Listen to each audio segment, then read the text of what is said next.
Good morning guys. So ngayon, nagbabalik ako para i-share ko sa inyo yung review ko sa dalawang cheapest ISP na alam ko in the market.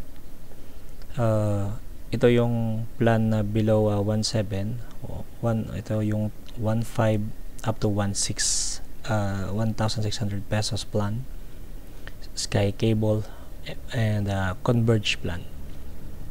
Ang i-review natin is the Sky 25 MB plan na tiga 1,499 at Converge 1,500 plan na 1.5, pero yung sa akin, since nag-upgrade ako ng plus 99, nagka-additional 10 Mbps siya.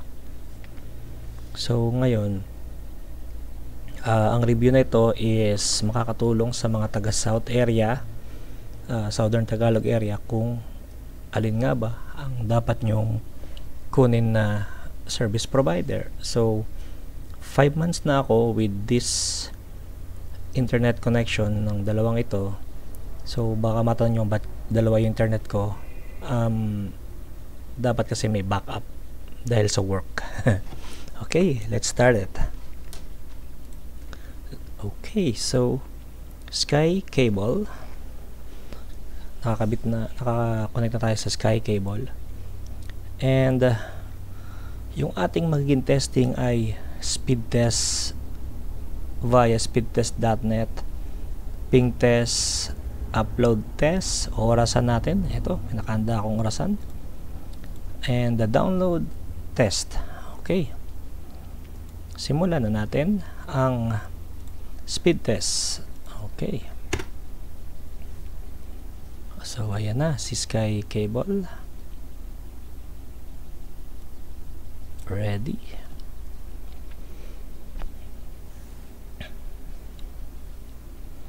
So tatlo yung factor na tinitingnan natin sa internet. That's the ping, the download, and the upload. Lahat yan mahalaga. 27 MB.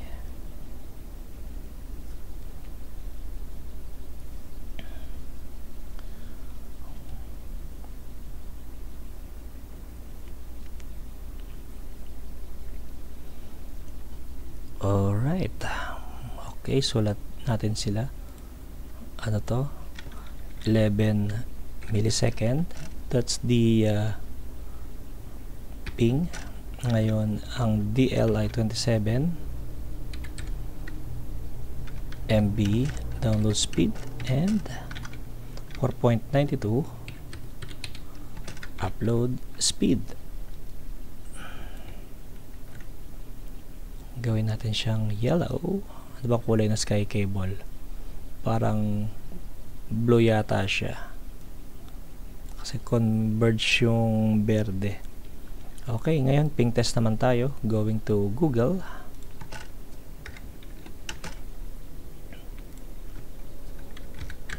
Okay, so 10 count yung ping natin.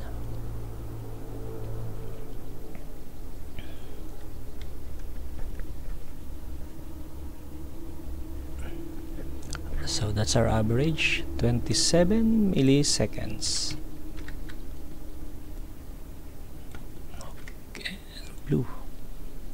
Tapos yung Facebook.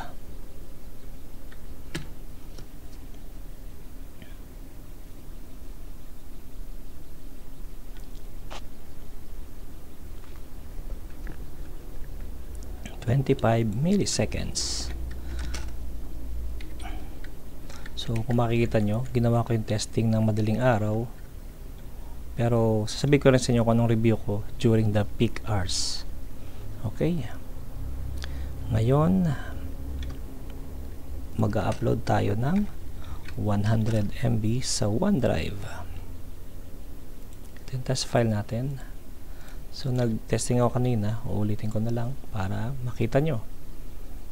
So 103,837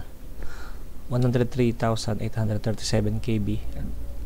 That's almost 101 MB. Okay, so ihanda ko ng timer. Copy na natin and i-paste. So yun po, ina-upload na natin. Kung makikita nyo, ito na yung progress bar. Medyo matagal pala siya, so ipopost ko muna yung video and babalikan ko kayo once almost done na yung upload. Okay, see you later.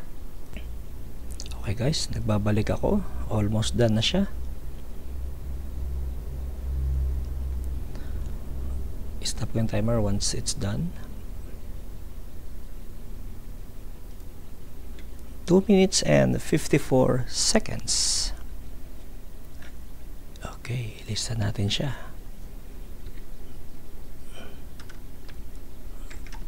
2 minutes and 54 seconds.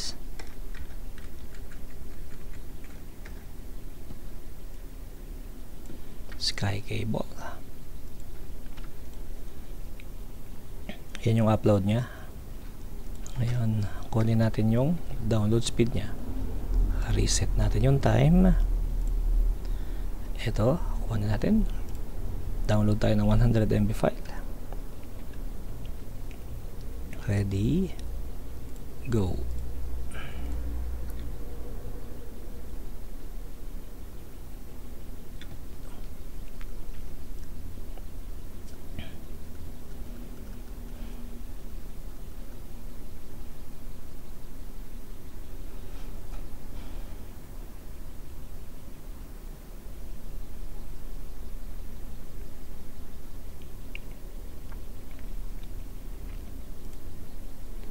Twenty-seven seconds.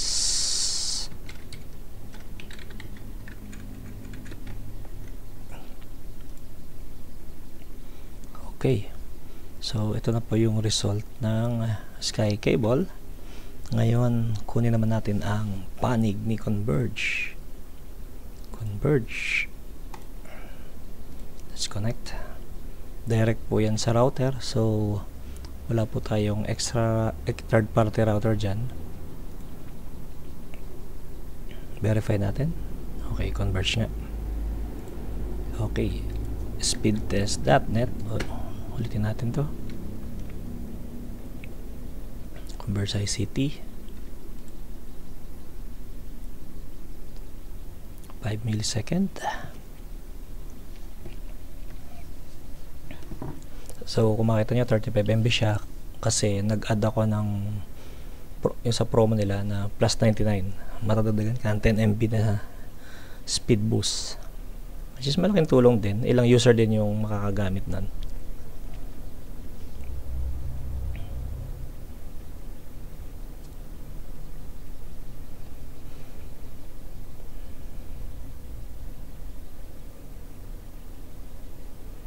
Okay, 534.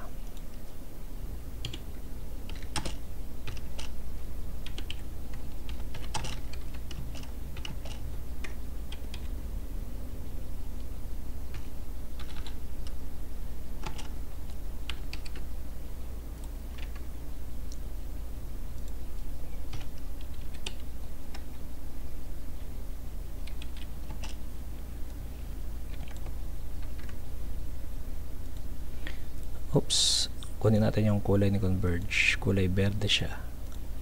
Okay, ngayon ping test naman tayo. Google.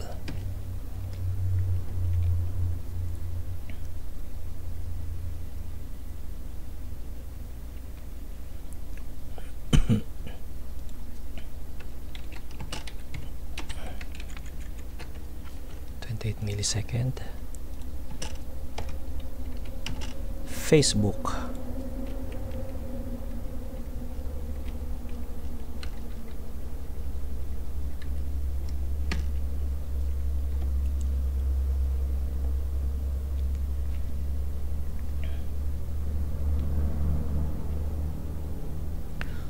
Millisecond. Medyo snappy siya.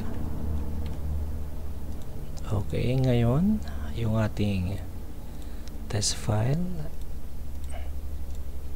Buray na natin to itong nasa OneDrive at magpe-paste ulit tayo ng bago. Yan, done timer.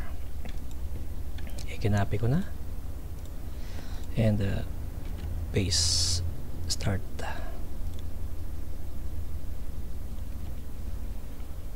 Okay, seems mabilis naman siya.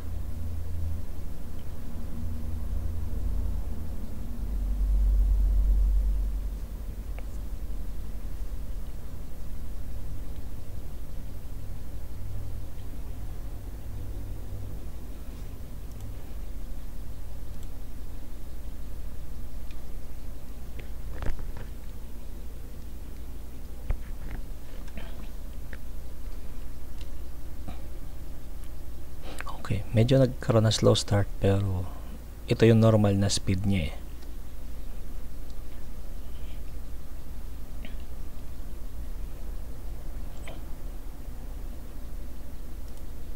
"51 seconds." So, nagkaroon lang na slow start. Try natin ulitin.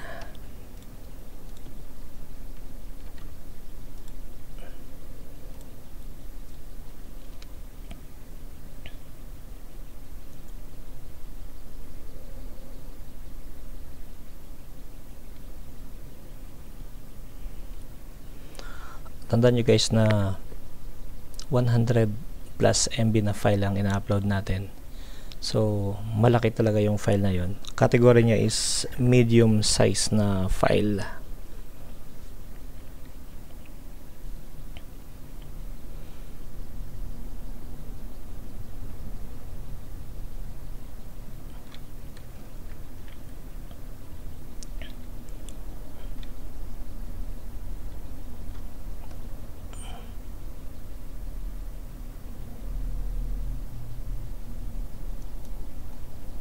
Okay, 51 seconds talaga. So, andun na.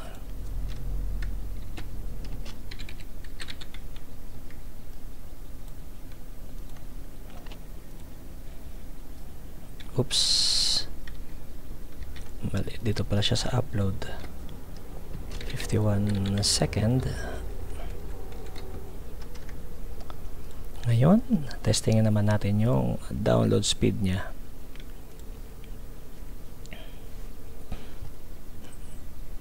Ready? Go!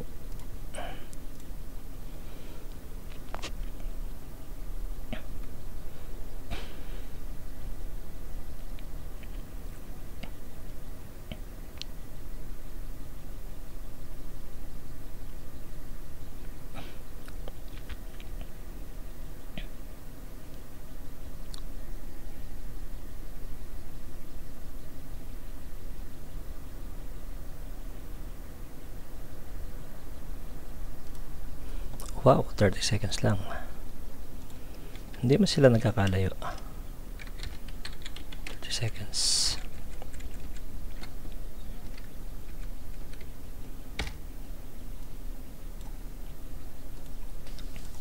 Okay guys, so the results are in. Ngayon, ibibigay ko naman sa inyo yung aking insights sa mga ISP na ito. Sa unang laban, which is a speed test, makikita nyo medyo naka-speed bump lang tayo ng konti kaya medyo mataas yan. Itong nung unang part na to, ang mahalaga rin siya kasi ito yung latency, kung gaano kabilis mag-respond ang internet mo, gaano man siya kabilis. So 5 milliseconds, ibig sabihin mabilis talaga yung response ng Converge. Tapos in terms of download, kung hindi ako nag-upgrade, pareho lang sila. And sa upload naman, mas lamang yung Converge kasi pure fiber siya and synchronous yung speed niya. Ito kasi asynchronous, kung makikita nyo. Kasi fiber din si Sky Cable, pero yung from poste to home ay coaxial. Oh, okay. Sa ping test, going to Google, hindi man sila nagkakalayo. So, it's a tie here para sa akin. Sa Facebook, meron tayong 2 millisecond difference, so hindi rin naman masyadong ramdam yan. Sa upload dito talagang nagulpe ng ayos itong Sky Cable. Same file in-upload ni Sky ng 2 minutes and 54 second, almost 3 minutes yun. Samantala si Converge is 51 second lang niya in-upload. Bakit ganon? Kasi si Sky Cable ay may mabilis na upload. Sa download naman, hindi man sila nagkakalayo. Siguro nagkaroon lang ng konting hiccup during the download, pero hindi, pareho lang halos sila. Additional review, so 5 months ko na siyang ISP ang dalawang ito, and nagamit ko na siya sa work from home. So ang masasabi ko kay Sky Cable, okay naman siya. Parang challenges lang ako pag may upload, and minsan upload heavy yung trabaho ko, so I may need yung much better na upload. So si Sky Cable lang yung backup ko, and Converge naman in terms for work from home, swabing-swabe yung bilis niya, and pag may sinishare akong files within our work na malaking files, mabilis lang siyang na-upload dun sa aming system para ma-share within the team. Tapos during peak hours, ito lang yung napapansin ko sa Sky Cable. Tuwing 7 PM up to 10 PM, sobrang sluggish talaga niya, yung lalo na yung Facebook. And kung hindi naman peak hours, medyo mabagal yung respond niya sa Facebook. Although hindi siya nagkakalayo dito sa ating result, pero pansin ko yung kapag nag-open ka ng picture using the Sky Cable, matagal na pixelated yung picture bago siya mag-appear as yung real state ng picture. Pero sa Converge, pag kinilik mo yung picture sa Facebook, ora mismo magpop up siya, at wala nang delay para i-open niya yung picture ng normal state niya, or yung yung parang kung yung tunay na hitsura ng picture. Tapos ayan, kung ikaw ay upload heavy user, go for the Converge. Kasi si Sky is medyo mababa yung upload niya kasi asynchronous nga siya. In terms of laro, so naglalaro lang ako ng Mobile Legends. Yung Sky Cable around 20, minsan nag-11 ng ping, while si Converge naman nag 5 to 6 millisecond. And so sa mga sinabi kong yon, alam nyo na kung sinong pinili ko. In terms of customer service, based on my experience, hindi ko rin masasabi kung alin na mas okay. So taga Lipa City ako. Nung pumunta ako sa Converge office is maulan, and inagahan ko maaga ko ng 30 minutes before the call time.